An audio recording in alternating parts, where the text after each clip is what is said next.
if you're listening, I want you to say hello. So, Teresa, I can't hear any voices, which either means people are on mute or Brian, Carolyn, Susan, and Jack are being humble. Hello. Hello, this is Jack. Welcome, Jack. Hi, good morning. And I was not able. Go ahead. I was not able to hook up on my computer. My firewall will not allow that. Sorry about So that. I'm on audio only. Okay. So know that we'll get all the slides and content to you afterwards, Jack. And I hope you received a PDF around 9 a.m. Central with Yes. a general outline. And hopefully I that'll did. be enough to invite you to take some notes and do this. Keep asking questions and make comments, okay? Okay. Doug, this is Brian. I was streaming the sound through my computer, but now I'm on the audio or the phone connection as well, so good to talk to you. Welcome. Are you able to see the slides, Brian? I am. Excellent. Okay, good. Well, welcome. How about Susan? Are you there?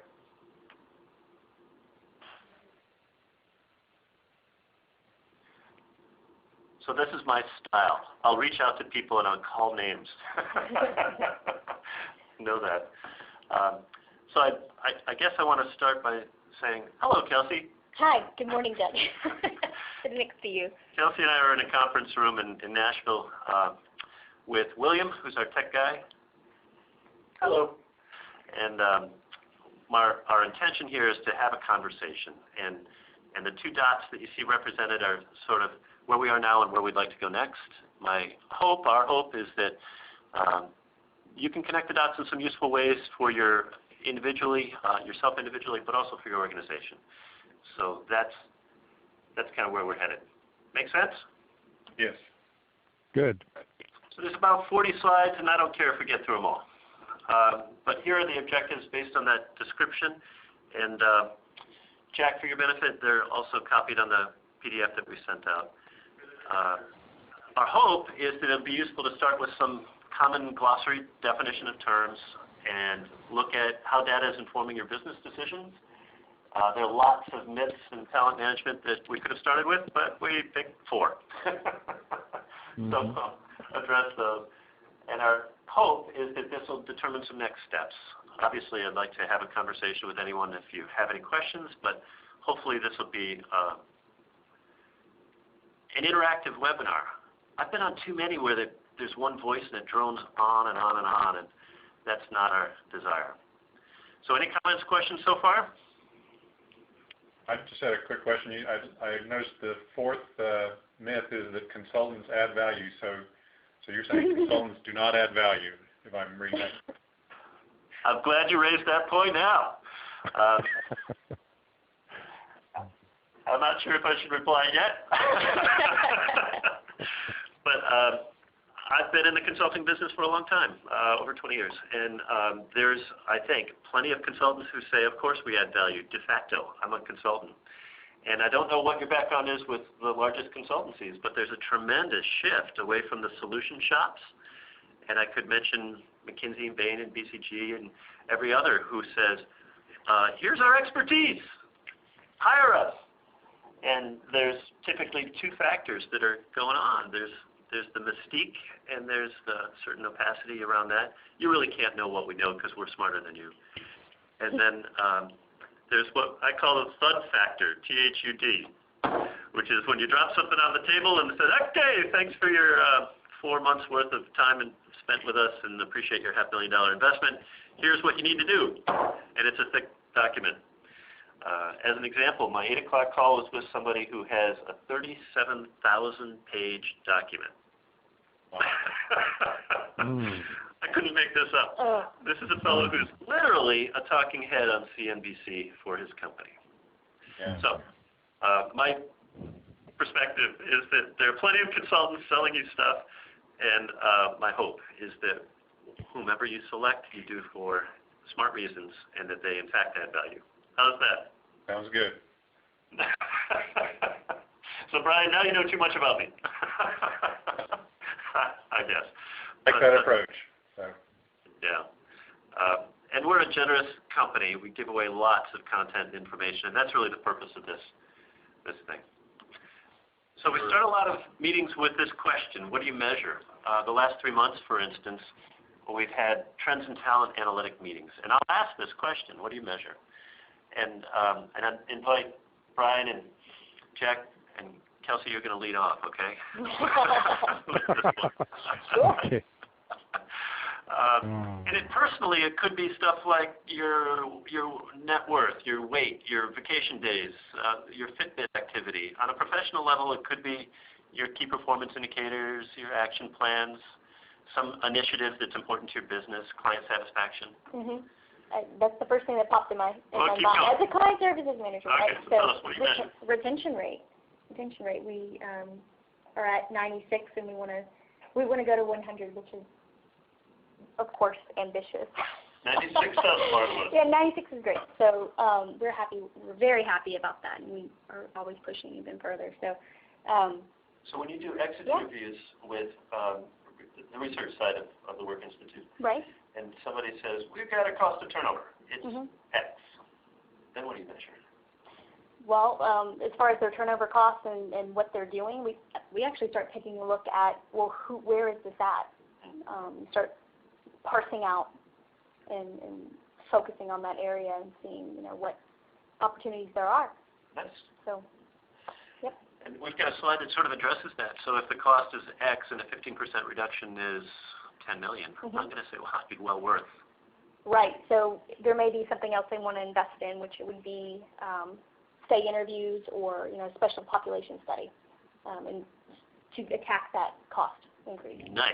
Yep. Specific example. Okay, we're warming you guys up. Brian and Jack, who's up? Okay, well, I work for a traditional defense contractor. And who is this? That's Lockheed. Jack. That's Jack. This is Jack. Thanks. So we measure your traditional metrics. I'm an industrial engineer, so measurement is really important to me, and I'm more or less regarded as the measurement guy. Yeah. So we measure your traditional things like performance to standard. That would be one, and we also measure things like quality defects and so forth.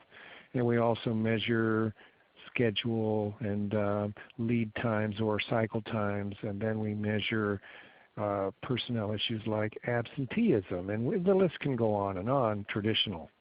But because I'm a change agent, I'm in this to measure better and more real things that accommodate improvement. And I'm really associated with the philosophy of TWI because I'm a proponent of better training that job instruction way, which is really, well, let's just say, not actually used anymore in my traditional setting, which I'm trying to re-energize and bring back to our world. So you asked the question about measurement. Well, I just gave you 4 or 5, and then with my last statement, I would like to work on being an internal consultant and effectively go into my community, which is Dallas-Fort Worth, and present myself as a consultant in the outside commercial world. Perfect. Well, we'll give you a few frameworks and slides in particular that will help you inform others. And Kelsey's already smiling because she loves Dallas. Yes, I went to UT Dallas. Ah. Yes. And that format, that framework, I think is transferable to just about every organization. So hopefully this will meet some of your objectives, and it could be a longer conversation. But welcome, Jack. Great example. Thank you. Brian? Okay, so we measure turnover, although I may start calling it retention rate. We can get that helps get towards like 96 as opposed to what our retention rate would be. We convert our turnover to retention rate, but that was a pretty impressive figure, especially with the goal of 100%. That's exciting. So we also, of course, measure vacancy. We do measure cost of turnover. One of the things we're looking at trying to do more of this year is look more at measuring turnover in terms of avoidable, unavoidable, and just figuring out what we can do to reduce the avoidable turnover. So absolutely focus a little bit more. In terms of performance management, we're actually, speaking of consultants, we're working with Studer, which I think, though, is another one of those consulting groups that's more in line with what you're describing as a meaningful form of consulting. So they don't seem to push themselves so much, and they don't just drop the big load of paper on your desk. So, so we're trying to. I really like their model. I'm not sure if you're familiar with it, but they've got a scale of 5 that's pretty clearly defined in terms of 3 being your goal and the others being underachieving or overachieving, and clearly defining the metrics. So and they also start with the evidence-based approach, which we really like. So. Good. Is it Tudor, T-U-D-O-R? Studer, S-T-U-D-E-R, in the healthcare. I'm not sure if you're familiar with Quint. Studer is the founder of that organization. Okay. So, I don't know. Several books. Okay, very good. I'll look them up. We're in Nashville, where there's a lot of people who talk about healthcare. Where are you located, Brian? Just around the corner. I'm in Nashville, and we've worked with you guys in the past. So, in fact, you were mentioning giving things away. I've actually got several copies of the Y Factor here sitting on my shelf. So. Excellent. Well, come on by and visit anytime you wish. How's that? You may enjoy these Trends in Talent Analytic meetings we've been having on the first Tuesday, I think, of every month. I can be in touch later. Sounds good. So what I've just known or learned is that what we measure defines who we are. Thank you, each. And I think who we are is also defined by what we've done and kind of what we look like. So you're going to see 2 pictures here. I'm the guy in the back, and our girls are 19 and 20, and kid number 1 just finished a semester in London. So we had a tremendous trip together. And who is this lovely person? Kelsey? I'm kind of cut out of that picture. You are kind of cut out. It's my talkative child. Anything more you want to say about your background and expertise? Oh, sure. So I've been in the corporate environment in multiple sectors. I spent some time in Dallas, Sony Ericsson, AMX Corporation, and Richardson. So spent a lot of years in those places, and then moved to Austin. And I also was at Mercer Consulting for many years, and then moved down to Austin, was in HR there, and then moved to Nashville and joined the Work Institute. And I'm very excited to be here. It's a great place. So now you know a little bit about what we look like. Let's think about the big picture. You probably know that there's a $6 trillion market in labor expenses, and some folks have argued that $1 trillion of that is the realm of talent management. In other words, what we're talking about. And if you look at recent investments in technology and just the software side of it, $15 billion. You may know about some of these acquisitions from IBM, LinkedIn, and Skillsoft. And I like this 4th bullet a lot. We'll spend some time here in a few slides, but whatever your expense is for payroll and people, it's typically between 30 to 60% of your gross revenue. There are a lot of consultants who make the following point. The number 1 concern of executives is talent management. And they sort of anecdotally do this. What is it that causes you to not sleep well at night? And why is it that you're not investing? And I think that's sloppy. So what I've been noticing lately is that the executives that I work with as coaching clients or consulting clients are really struggling with 2 things, the stuff they can control and the stuff they can't control, internal and external locus of control. And I loved your point, Jack, about project management, because engineers are masterful at this. And that's kind of what this conversation should be about. So I know it's a wordy slide, but any comments or questions? Help direct me to the slide itself. So I'm looking without seeing, so I'm on audio and I'm looking at the PDF.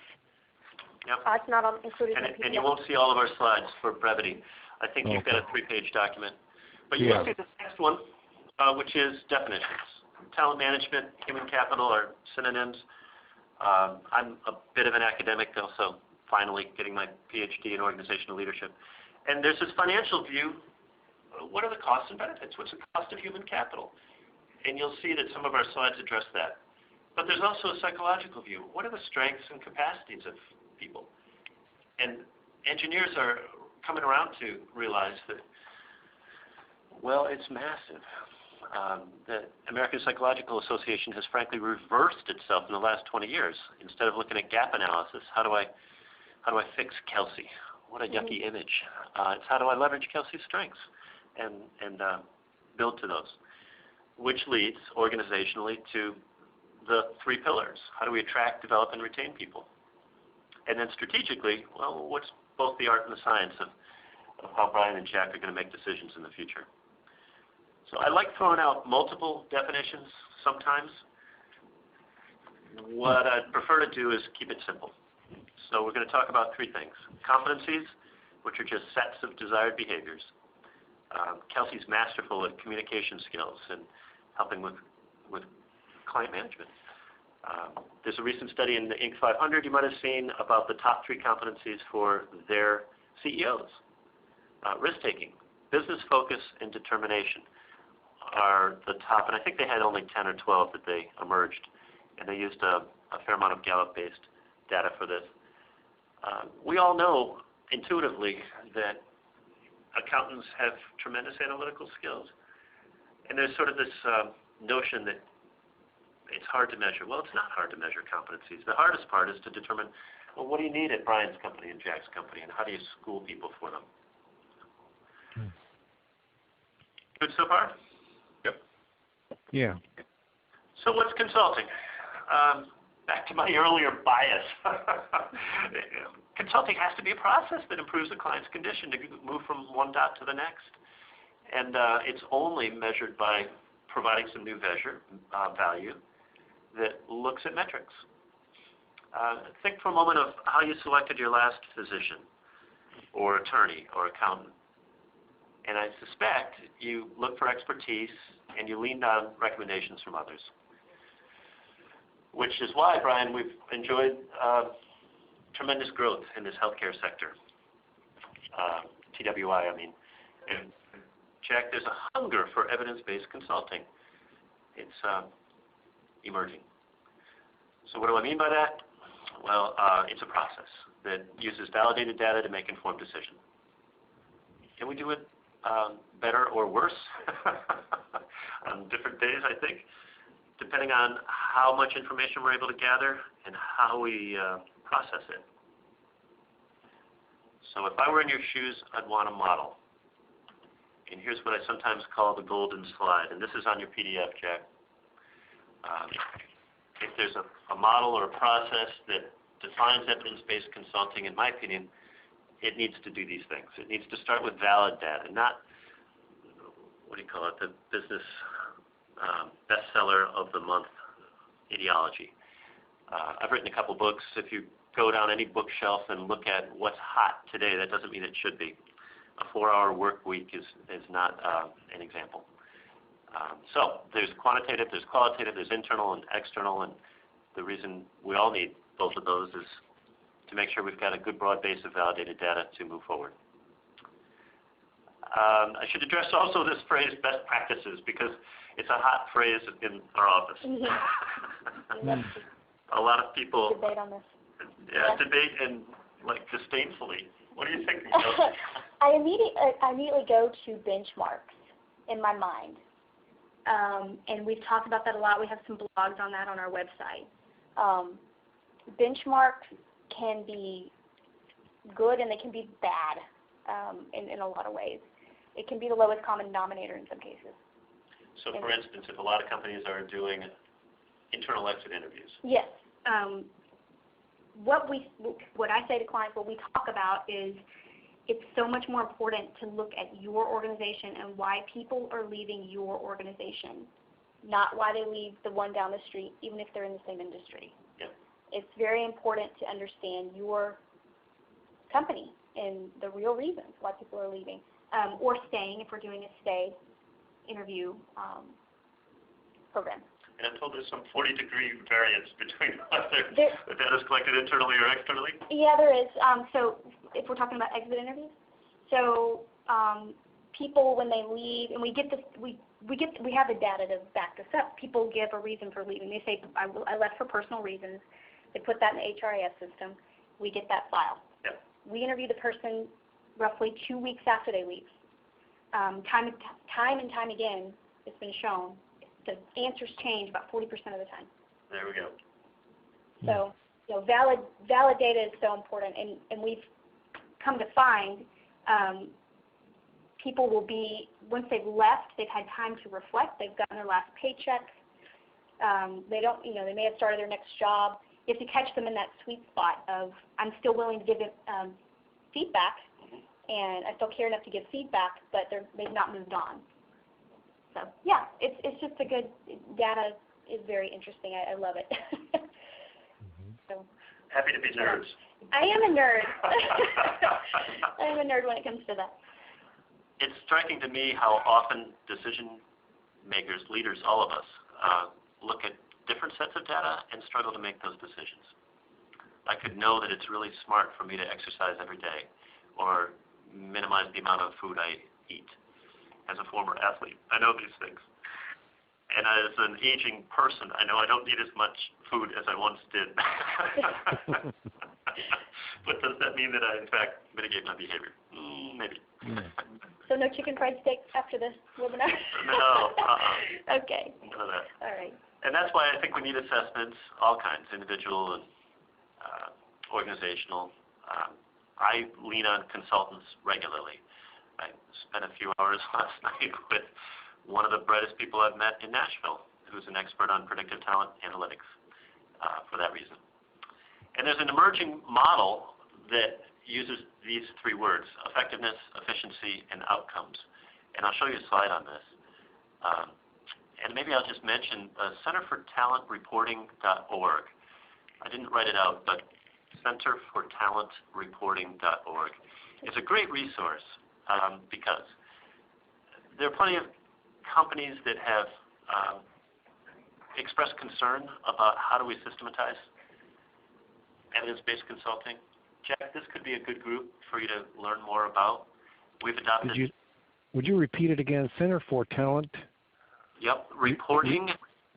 .org. REPORTING.org. Got it. And they, I think, do a very good job of providing some free models and webinars and all that. We're aligned with them in a number of ways. So it's a good resource. Brian, do you know that group already? No, I don't, but I've got the site pulled up, and we'll do some research on it. Yeah. I think it's an example of the fact that, that one of the founders here, Tom Mahan, worked at the Saratoga Institute, was instrumental in establishing benchmarks in talent management. And this group, Center for Talent Reporting, took Jack Fitzend's work from the Saratoga Institute and a number of other places, and you'll see them referenced there. And I'm impressed by the generous nature of what that group is doing. So you might like them. Because it all leads to the story. What is it that you're doing at your two companies, the beginning, the middle, and the end? And how do you connect the dots? How do you take the information and, in fact, manage your diet and exercise, or go to the doctor, or work with that consultancy that's going to help you reduce costs? So I'm going to show you this slide now, and I'm going to give you three examples, and then we're going to return to this slide, and I'm going to ask you to tell your story. All right? So, Jack, if you're taking notes, here's your heads up. Okay? Yeah. And here's a slide that's also in the PDF. Let's start with costs. If we had a company that's technology-based and their gross revenue is $3 million, and they have 10 employees, and their total compensation is $80,000, above the national average is, what, $50K? Their costs would be $800,000, and those costs divided by the gross revenue gives us a percentage of 27%, the cost of talent management. In contrast, a manufacturing company with 40 employees at $60,000 would be 80% those costs. And I told you a few minutes ago that the costs range roughly between 30% and 60%. So I intentionally picked two examples that are a little bit, below that average and above that average, because I want you to put in some numbers for yourself. And I won't ask you what this is, but if you know the gross revenue, and it could be for your respective departments, or division, or geography, or it could be a budget that you control, or it could be what you think your CFO is in fact managing. So please stick in a number there. I'm not sure I'll be able to plug those numbers in very quickly, or at least in this time frame, but yeah, I may do the exercise after the call. But I'll go to my manager and we'll work it out in discussion. But I assume you're after a percentage so that we can get a ballpark. Not for my sake, Jack, as much as yours. Yes. Okay, got it. Well, Good. my assumption is it's going to be between that 30 and 60%. And Okay. my role, frankly, is to give away a formula so that you can have that informed discussion with your CFO. It's never been in my hands before. I like it. I do too, because it's elegant. It's simple. Yeah, I like it. Yeah. So that's one way to look at, one example, to look at talent management. And you're quite right, each of you, that it'll take more time to discuss. The second way to look at things, I think, is by whatever's on your website. A neighbor of ours is Tractor Supply, big Fortune 500 company, and this is what's advertised as how they manage talent, right? We honor these missions and values, and if you look on their website, their K9, you'll see some of this stuff.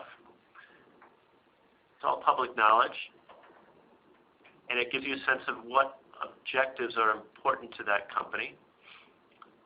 These issues and challenges are certainly important, probably to all of us. And that could lead to this list of learning objectives.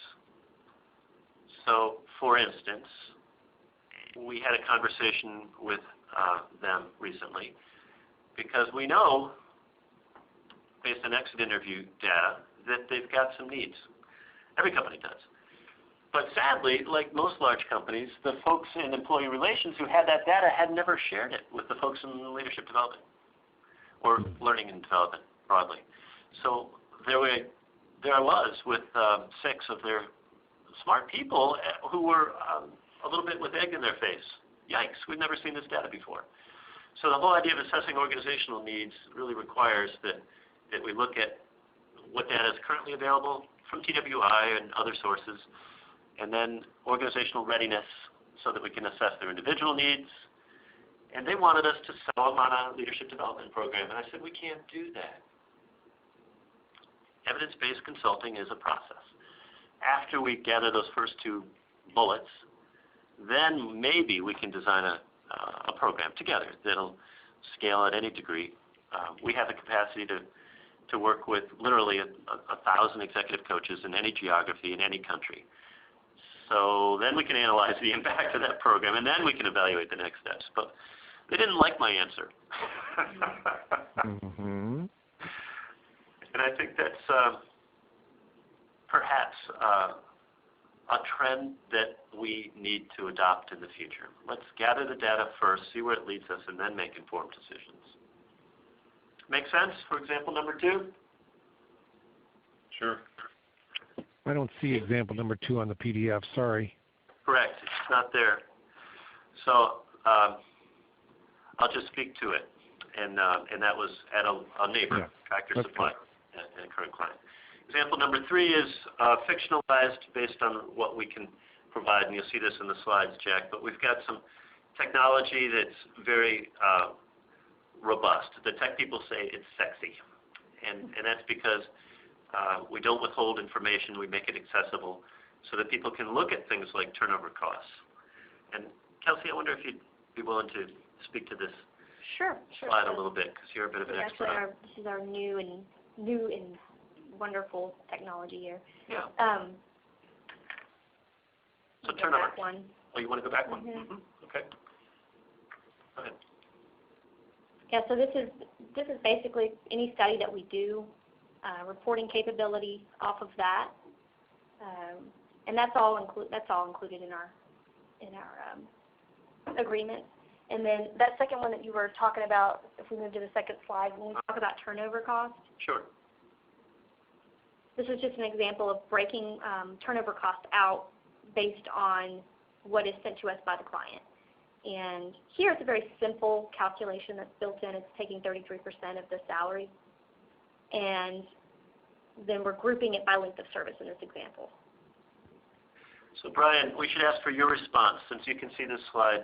If the annual cost of turnover is a $71 million cost to your business, and we can identify the fact that a 15% reduction would save you $10 million, what would be the value to you and us to have a conversation.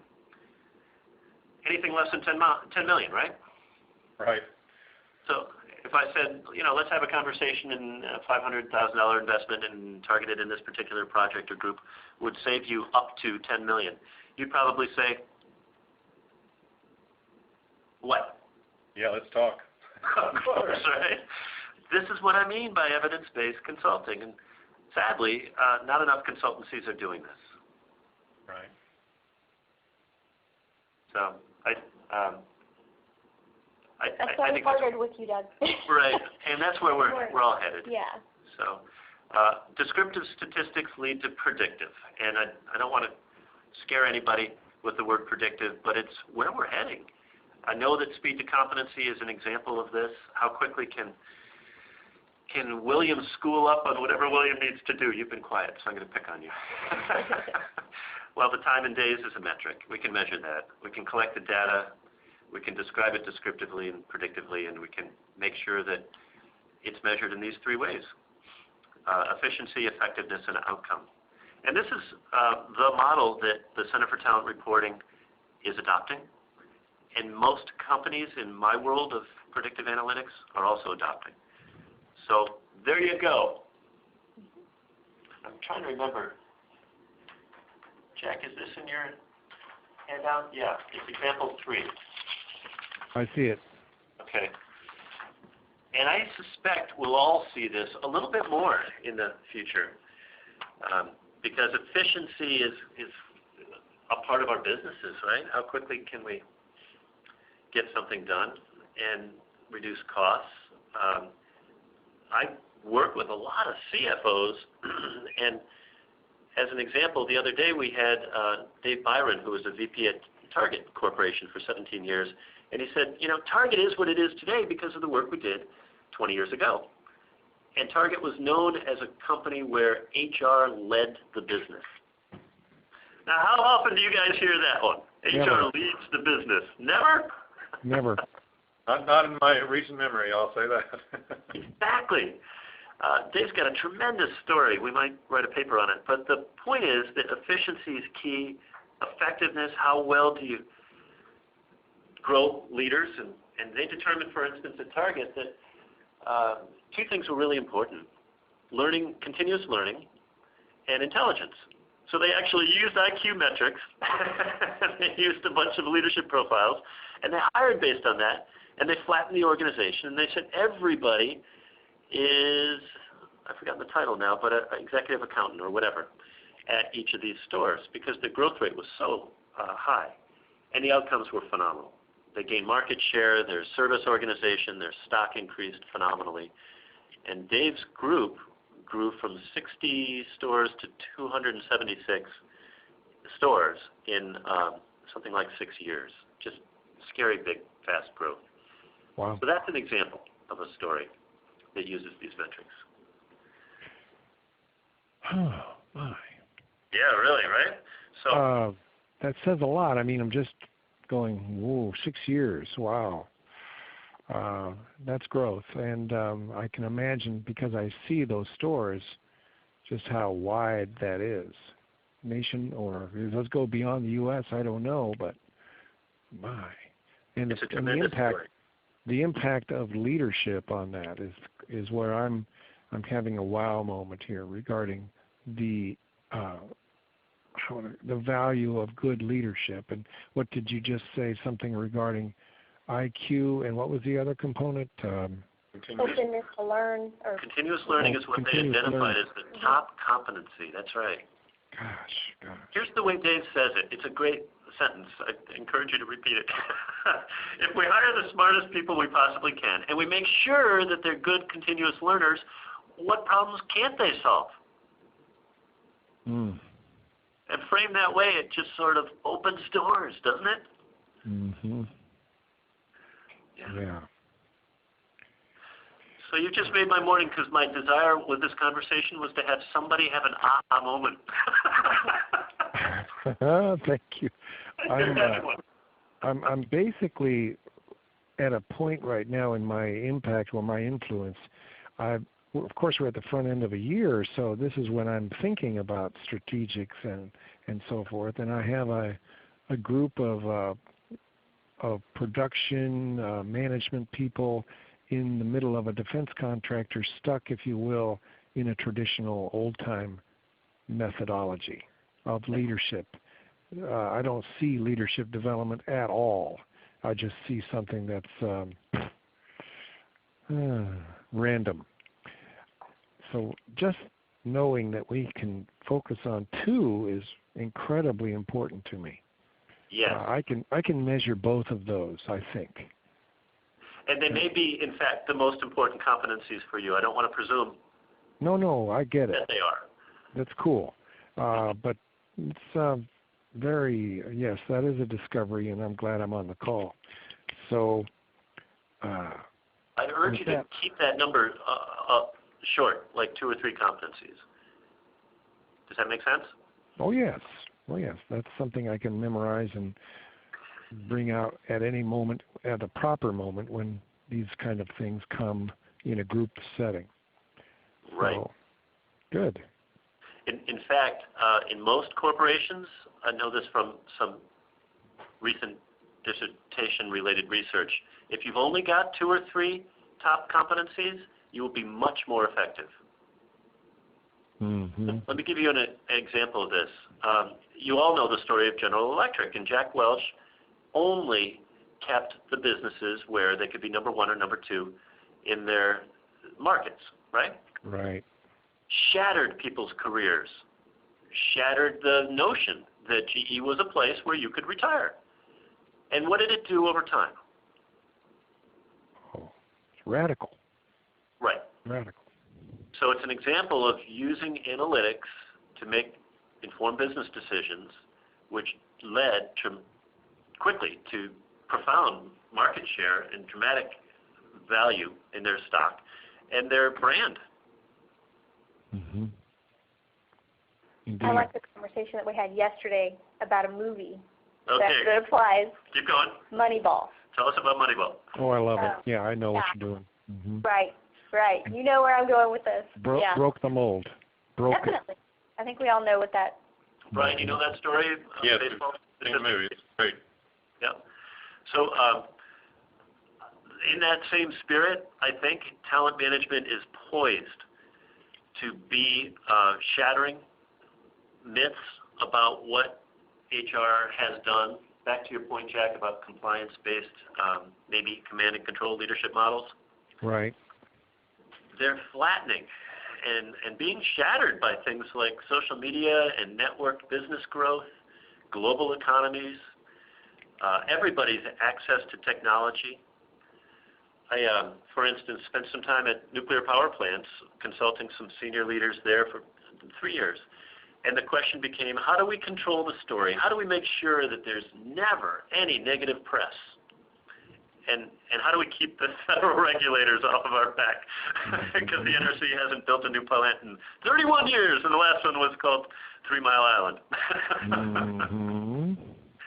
So all the engineers there had to create a new story, which is based on safety metrics and leading metrics, and that's what we help them define. I like when you use the word story, and I'm a real believer in that word because we have often called it something different. A story is familiar, if you will. You've used a term that in the traditional past it's been what? What is a traditional word for story? It's a vision or what? Or I think vision can be part of the story. You can't see the slide that Brian can see now, but it's the same slide I showed a bit ago. And it asks, what's your story? What's the beginning, middle, and end? There's a business story all the time. I've given you a few examples, right? Mm-hmm. And that situation or context is kind of the first dot, where we're starting. We've got information. All of us have expertise. We've got careers. And they're informing us to share ideas or not. And the middle is, well, how do we solve those problems? How do we connect the dots? And the end is, how do we measure it? It's not that mysterious. I think there's a tremendous need for us to just use the word story. I like it. Narrative. I'm a real story believer, and therefore if I can tell a better or an engaging story, I have influence. Yes. So I'm looking at a current model of change that we've been studying from Japan, and it's called Kata, K-A-T-A. Okay. Toyota Kata is the book. Yep. And it helps me realize how if I'm going to put some structure together, I'm going to pick a direction which obviously is my end. I'm going to start at the end and say we're going to end up there. Number two, I'm going to look at my, what did you call it, the beginning or the current, and then I'm going to link the two extremes using my knowledge or my, if you will, my continuous learning is what I'm going to call it, incremental learning. And I'm going to use, in this case, in their words, incremental experiments to go into the vast unknown to get to that target or that end. That's what I'm looking at here and trying to help a group of 120 people work out. Yep. So that's a tremendous example. We see it in technology companies with the lean startup movement, and they talk about build it, measure it, and learn. Build, measure, learn. Build, measure, learn. And they might have 20 iterations or upgrades in a day. Oh, wow. In contrast, a buddy of mine is trained in Kaizen and is a plant manager at a company that I can't mention, where in Columbia, South Carolina. He was tasked with doing just what you're talking about, Jack. How do we make small incremental initiatives pay off?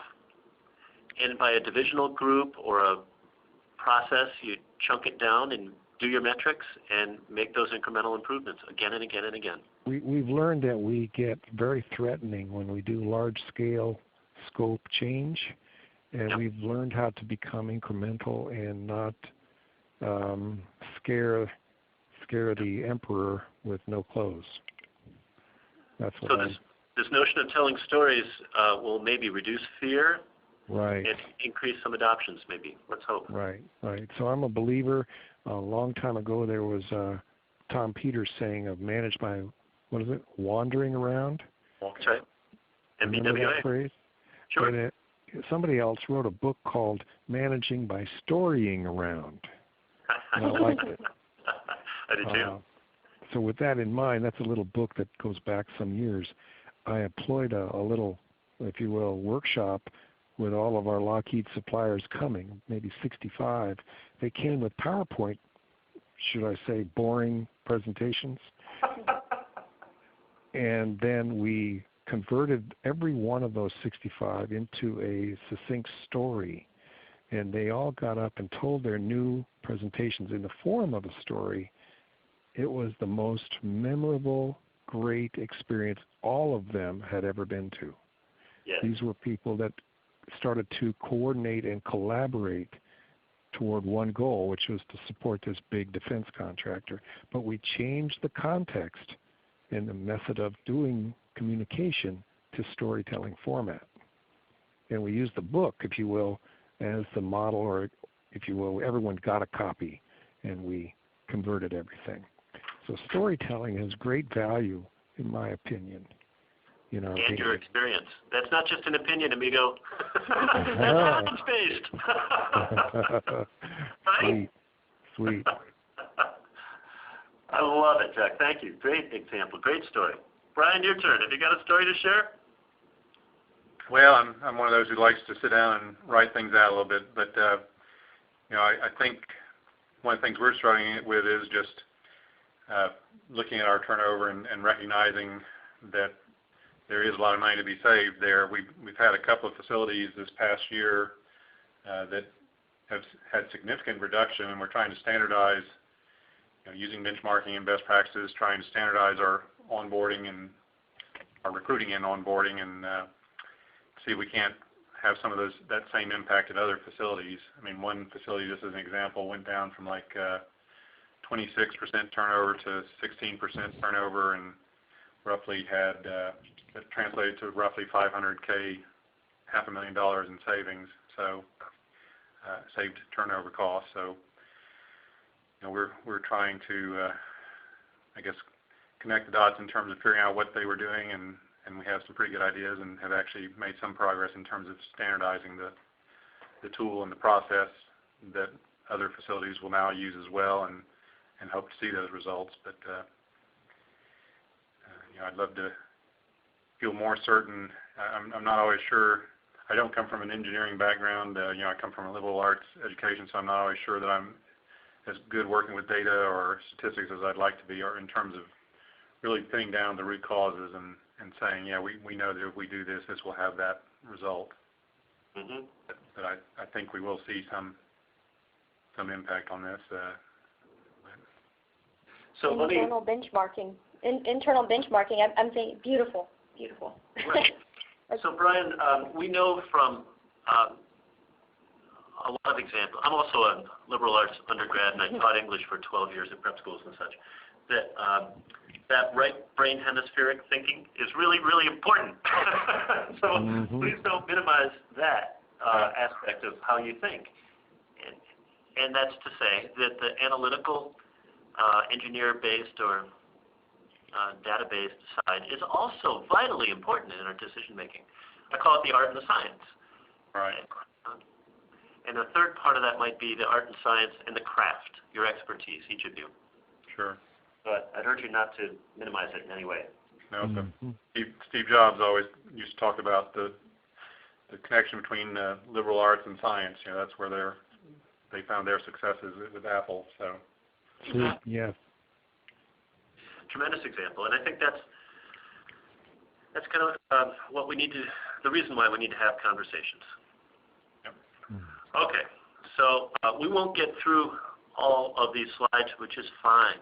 All right, but I do think that this myth is important to start with. The talent is easy to identify and assess. You may know that John Wooden is famous not only as a basketball coach, but was famous for many years as a mentor to all of his athletes, from Kareem Abdul-Jabbar to Bill Walton, and he wrote 9 books and was a 10-time national champion at UCLA. But he was beloved. What happened to Michael Jordan in high school basketball? Say it, William. Cut. Cut? What do you mean? Wasn't good enough. And then was a walk-on at Chapel Hill and led the Bulls to 6 national championships. NBA Most Valuable Player. Icon for a company called Nike. Yeah. You guys know this kid on the right, Stephen Curry? Stephen Curry? I don't follow. So I'm a little left out on this one. That's all right. It's a similar story, as you might imagine. We used to live in Charlotte, North Carolina, and our kids knew his family through independent school connections. And he wasn't permitted to play D1. He just wasn't accepted. So he went to this little college called Davidson and led him to Davidson's on the north side of Charlotte, led him to the Sweet 16, led the three-point scoring records in the NCAA, then played for a pro for many years, and subsequently has been leading, tell me, William, all the pros in 3 points? Yeah, I would assume so, yeah. On the NBA All-Star team, Yep. played for the Olympics, tremendous example. And these examples abound. You know that the Beatles' high school music teacher had said that they had no talent, right? Did they? Wow. Apparently, Paul McCartney and George Harrison were classmates in Liverpool. I didn't know that. Wow. So when we think about talent assessment, this myth, I think, needs some response. So how do we structure it? I think it's important to regard it as both an art and a science, and you heard me say craft a minute ago. This creepy image on the right of the Mona Lisa, And is that Einstein? and it is Einstein, captured my eye. Because I think that's where liberal arts majors dance, Brian. and there's plenty of examples here. I could go on too long. But you've all probably seen this example of an effort to systematize or use science to look at talent, correct? Yeah, we use the 9 box. That's Jack. And Brian, do you as well? Yeah. No, go ahead. It's I don't Brian, see it. It's Brian saying that, yeah, we use it at HCA. So. Mm-hmm. And Jack, do you guys as well? I don't know, actually. Okay. You might, if you were in your performance review, your rewards and your IDP. This is a model that's commonly used by larger companies who wanted to systematize talent. And it's attributed back to Jack Welch at GE, where they said, well, we need to have a process for talent management. And these 9 boxes are commonly used, and there's all kinds of reasons why it's problematic. But let me start with how it's used.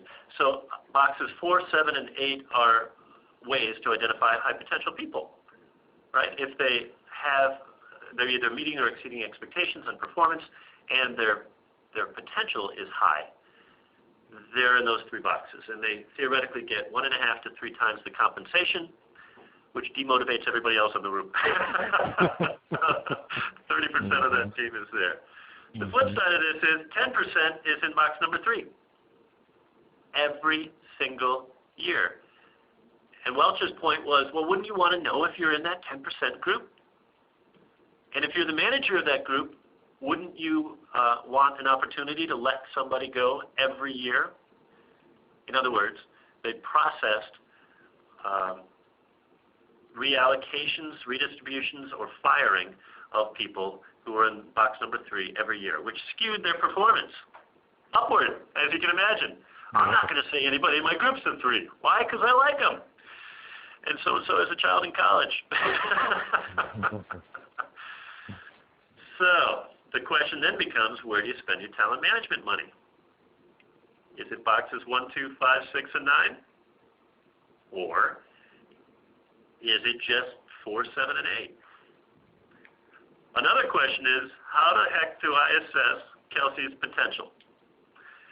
She's marvelous, I'll tell you that. But is she moderate? High? How do you quantify that? Right. You can't do it. So the whole Subjective scale is based on a subjective axis, which for any statistician raises questions about validity. So it's a snapshot of data and capacity, and that's it. It's true. So we need to pause in this conversation, and what I typically do is say, what are you taking away from this conversation that you might do next? And I'll leave you with my contact info, but what are you taking away from this conversation that you might do next? Well, I plan to fill in the cost of talent management slide and use that figure as a starting point, and probably talk to you guys about a follow-up conversation. Anytime, absolutely. Mm-hmm. I'm trying to introduce an assessment scorecard that covers a large scope of lean thinking in my electrical production operations, with the management as my focus group. And as I've just learned, we might be able to assess our internal continuous learning and our relative IQs. I don't think that's ever been discussed. So let me give you a free scorecard to do just that. We've got this amazing software called Navigator, and on your PDF, Jack, it says that there's a link to a complimentary manager's 180 scorecard. I see it. And this has 7 items. It's really meant to be simple, and you could distribute it to any number of direct reports or indirect reports. And as quickly as they respond, you will know what your blind spots are, because there's a self-report as well and compares to that, what your strengths are, your hidden talents, and then whatever opportunities might exist for development. Oh, good, good. Thank you. Of course. And this could be used, as I just described, as sort of a vertical structure. But guys, it can be used horizontally for project management, accountability, and your next meetings, agendas. We're doing that internally here. developing that. Great. For an initiative. So there's a couple gifts.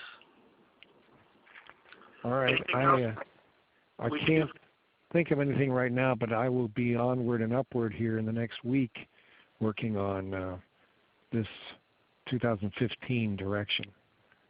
Perfect. So, Brian, I've got several contacts at HCA, and they've wanted some information. I know some analytics are happening there, and maybe we can talk privately about their recent request for a coaching proposal that I've shared with some of your colleagues already. Good, yeah, I'd like to do that, and if you'll tell Mark McWaters that Brian says hola, and I'll probably be talking with Catherine Huddleston soon too, so. All good people. Yep. I'm delighted to hear that. Yep. Okay. You guys have been clients for a long time. Thank you each for being part of Thank this you. beginning conversation, and look forward to reaching out at any time. All right, thank good you to very much. talk to you. Bye-bye. Thank Bye-bye. Bye-bye.